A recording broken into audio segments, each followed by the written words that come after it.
There's a moment many of us recognize even if we don't talk about it much. You'll hear a story on the news, somebody's struggling, someone poor, someone caught in a mess, and almost without thinking, a sentence will form in your mind. Well, they must have made some bad choices. And it doesn't feel cruel, it feels practical, responsible, maybe even fair. After all, choices matter. And Scripture does talk about wisdom, about consequences, about reaping and sowing. So that thought settles in comfortably. But here's the thing. That sentence shows up almost nowhere on the lips of Jesus. Jesus once told a story about a man beaten, robbed, and left half dead on the side of the road. And what's striking is Jesus does not say, why was he traveling alone? Did he choose a dangerous road? Was he careless? Did he ignore some warning signs? All questions that we might ask. Instead, Jesus focuses on something else entirely. Who stops? Who crosses the road? Who helps? And who doesn't help? The moral weight of the story does not fall on the victim's decisions. It falls on the response of the people who encounter him. And that should kind of bother us.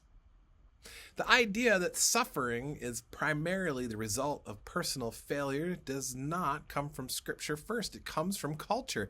Modern Western societies, especially America, were shaped by rugged individualism, frontier survival, and later industrial capitalism.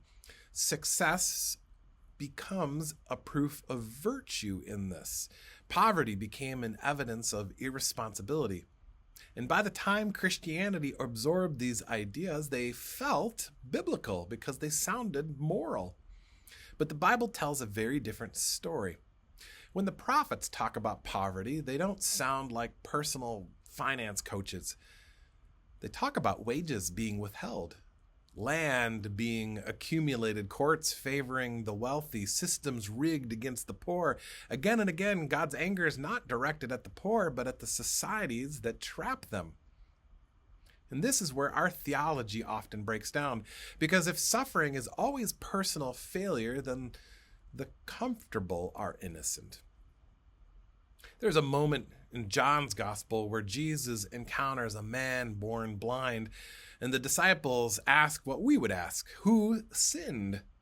Who sinned, this man or his parents? Jesus rejects the question entirely, not reframes it, not balances, he rejects it. He refuses to turn suffering into a morality puzzle.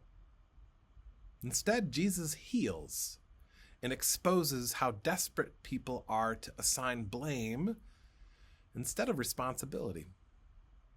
Here's what happens when personal responsibility becomes our default lens.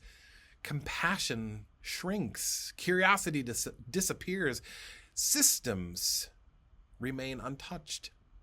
And the question quietly changes from, what does love require of me, to, why is this not my problem? That shift is subtle, but it's devastating, because Scripture never asks whether someone deserves mercy. It asks whether you will show it. So here's the question.